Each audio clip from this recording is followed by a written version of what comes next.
दिल्ली के principal chief commissioner GST के office के बाहर आज सेल्स टैक्स बार एसोसिएशन ने विरोध प्रदर्शन किया। उनकी मांगे हैं कि इस डिपार्टमेंट में सबसे ज़्यादा भ्रष्टाचार है, जिसमें सिर्फ पैसा देकर कोई भी काम करा सकते हैं, लेकिन आज पूरा होने पर भी रजिस्ट्रेशन तक कराने में हल जोतने पड़ते हैं। वहीं प्रदर्शनकारियों का कहना है कि प्रिंसिपल कमिश्नर के पास दिल्ली जल बोर्ड का भी दायित्व भी है, जिसकी वजह से वो इस डिपार्टमेंट में अपना वक्त नहीं दे पाते और निचले स्तर पर बैठे लोग रिश्वत की मांग करते हैं। दिल्ली में सबसे ज़्यादा रेवेन्यू इसी डिपार्टमेंट में से आता है। वहीं व्यापारियों की मुद्दों को आज उठाने के लिए सेल्स टैक्स बार एसोसिएशन ने प्रदर्शन किया। वहीं अब देखना होगा कि ये प्रदर्शन कितना और आगे बढ़ेगा और क्या अब भ्रष्टाचार दिल्ली जीएसटी में ख़त्म हो पाएगा। दिल्ली से संजय सिंह की रिपोर्ट। साल 2012 में जब अरविंद केजरीवाल राजनीति शुरुआत कर रहे थे तो वह कहते थे कि जब राजनीति में आएंगे तो ईमानदारी के साथ शासन और प्रशासन कैसे चलाया जाता है वह चलाकर दिखाएंगे। लेकिन फिलहाल जो आज प्रिंसिपल कमिश्नर जो दिल्ली के टैक्स जीएसटी ऑफिस है उसके सामने जो विरोध प्रदर्शन हुआ वो उस ईमानदारी की कलई खोलने के लिए काफी है और वो सवाल उठाने के लिए भी लाजमी है कि आखिर इतनी भारी संख्या में बार एसोसिएशन से जुड़े लोगों को विरोध प्रदर्शन करना पड़ा। और उन्होंने ये कहा कि सबसे पुरानी एसोसिएशन है, साल 1957 से आज तक इतने बद से हालात बदतर नहीं देखे गए, ऐसा उन्होंने आरोप लगाया। ये तमाम रिश्वत की जड़ें आखिर कहाँ जाकर ठहरती हैं और कौन किसके इशारे पर क्या कर रहा है, इन तमाम सवालों के जवाब दिल्ली की जनता देखना चाहती है। President of the sales tax bar association. क्या मांगे हैं जिसको हमारी मांगे काफी ट्रेडर्स के लिए हैं, आम जनता के लिए हैं और रेवेन्यू के लिए भी है। ये बहुत सारा इन्होंने हमने चिट्ठी पत्री इनको 50-60 चिट्ठी पत्री दी, लेकिन उसके बावजूद भी कोई कार्रवाई नहीं हुई। हम एक हफ्ते पहले भी मिले थे इनसे और सभी स्पेशल कमिश्नर मौजूद थे। उन्होंने हमें आश्वासन दिया कि थोड़ी दिनों में जो है आपकी समस्याएं दूर कर दी जाएंगी, लेकिन उसके बावजूद भी वही डाक के 3 पात। मैं आपको खुल के कहता हूं जी, केजरीवाल जी कहते हैं कि मैं सबसे ईमानदार कट्टर ईमानदार हूं, लेकिन वो इस डिपार्टमेंट में झांक के देखे तो पता लगेगा कि ईमानदारी कहाँ चली गई, पता नहीं है, दूर दूर तक ईमानदारी। तो हमारे मुद्दे कुछ ट्रेडर से रिलेटेड है, हमारे प्रोफेशनल भाइयों से रिलेटेड है। हम आज बेसिकली 4 मुद्दों के लिए लड़ रहे हैं। एक, जो असेसमेंट कर दी इन्होंने, बेकार की असेसमेंट कर दी, जिसमें टैक्स देने के बावजूद भी उन्होंने असेसमेंट कर दी, हम चाहते हैं कि वो हटे। दूसरा, 3 साल से कैंसिलेशन की एप्लीकेशन पेंडिंग है, वो एप्लीकेशन जो है ये डिस्पोज ऑफ करें। तीसरा हमारा जो मुद्दा है वो है कि भाई आप जो है सीआरसी डिपार्टमेंट, ये कहीं ना कहीं जो है एक बहुत बड़ा करप्शन का अड्डा बन गया आज के टाइम में। एक वकील को अंदर जाने नहीं दिया जाता और ये चपरासी है या सिक्योरिटी वाले हैं, चाय वाले हैं, वो जो है वो अंदर जाके जो है वो अपना रजिस्ट्रेशन करवा लेते हैं। सीआरसी का मतलब है यहाँ पे सेंट्रल रजिस्ट्रेशन सेल, लेकिन ये सेल वाकई में ही सेल है, एक्चुअली सेल नहीं है। तो अब और चौथा हमारा है कि रिफंड जो व्यापारियों के बहुत दिनों से अटके हुए जनरल के पास, उनको जो है तुरंत डिस्पोज ऑफ किया जाए, आगे लिया जाए। और हम इनसे कहना चाहते हैं कि हमारा ये जो प्रोटेस्ट है ये आज खत्म नहीं होगा, ये चलता ही रहेगा और जब तक चलेगा, जब तक कि हमारी जो जायज मांगे हैं, ट्रेडर्स के लिए मांगे हैं, प्रोफेशनल्स के लिए मांगे हैं, उनको कंप्लीट नहीं किया जाएगा। इनके कानों में जूं आज तक नहीं रहेंगी। इसका कमिश्नर साहब यहाँ कभी मिलते ही नहीं, 3 चार्ज है, एक जो है पीडब्ल्यूडी का है, दूसरा हमारा है, तीसरा वाटर वाले का है, तो वो रहते कहाँ पता ही नहीं। और जो यहाँ पर स्पेशल कमिश्नर है उनको सुनाते हैं तो उनको कुछ समझ नहीं आता, वो करना नहीं चाहते। तो ये आते ही नहीं है, इनके पास 2 एडिशनल चार्ज है।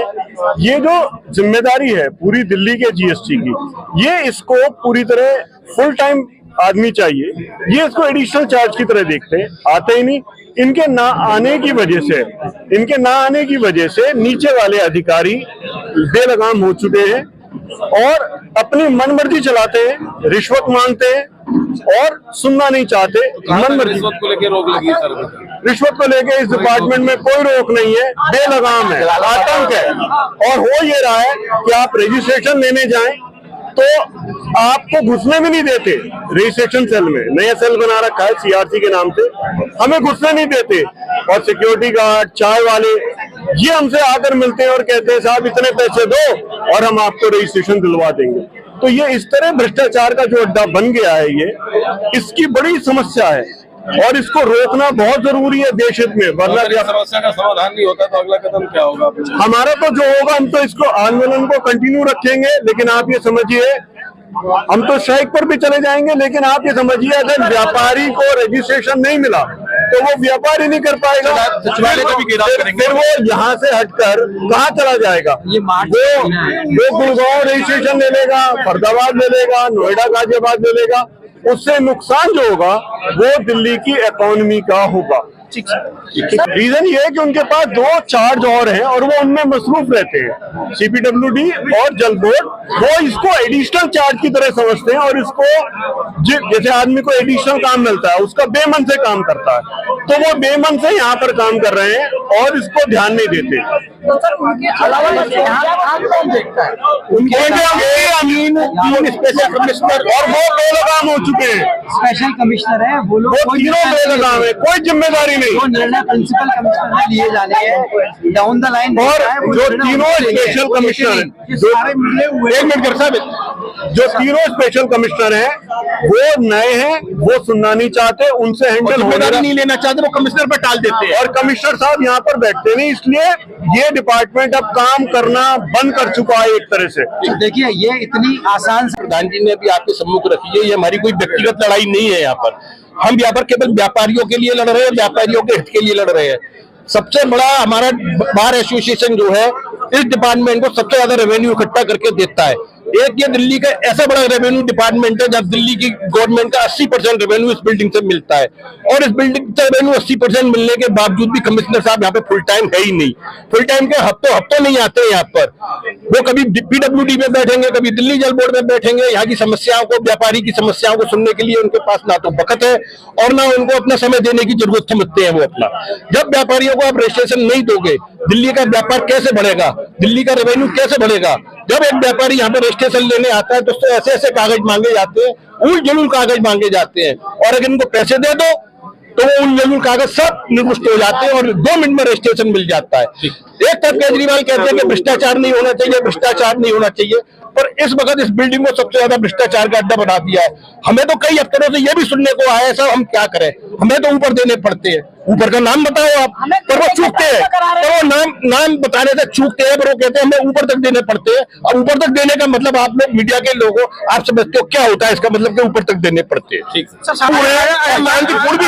हम कंटिन्यूस रखेंगे इसको, सोमवार तक कंटिन्यूस रखेंगे जब तक हमारी मांग ऐसी कोई नाजायज मांगे नहीं है। कानून के हिसाब, एक्ट के हिसाब से, रूल के हिसाब से हमने अपनी मांगे रखी है। कोई भी मांग ऐसी नहीं रखी हमने, कोई भी समस्या ऐसी नहीं बताई इनको कि जो कानून के हिसाब से ना हो वो समस्या है, तो इनको बड़े आसानी से हल निकाल सकते हैं। आपने सुना सबको कि रजिस्ट्रेशन नहीं कराने आओ देते नहीं, रजिस्ट्रेशन कैंसिल कराने आओ कैंसिल नहीं करते, और जहां इनका मन करे वहां कैंसिल कर देते हैं। फिर आप चक्कर काटते रहो इनके पास। 17-18 की बहुत बड़ी बीमारी इन्होंने खड़ी कर दी सबके लिए कि 17-18 की बीमारी को कैसे दूर कर पाएंगे ये इन्हें खुद समझ नहीं आ रहा होगा। रिफंड पड़े हैं व्यापारियों के, बहुत बड़ी परेशानी है।